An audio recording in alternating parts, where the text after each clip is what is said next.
תראה, אנחנו התבלבלנו פה בארץ. אין דבר כזה ישראלי ויהודי. ישראל זה השם של יעקב אבינו.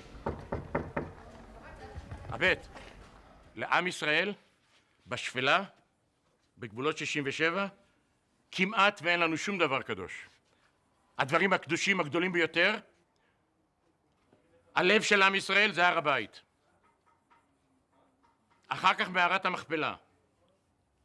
אחר כך קבר יוסף בשכם, ואחר כך בית לחם קבר רחל. בכל השומרון הזה, כל הצדיקים שלנו, כל הקדושים קבורים כאן. הכל.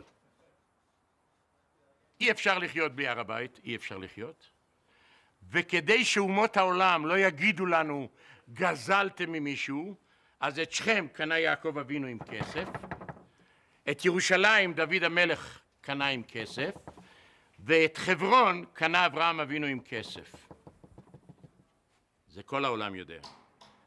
זה שלנו עם קושאן. פשוט.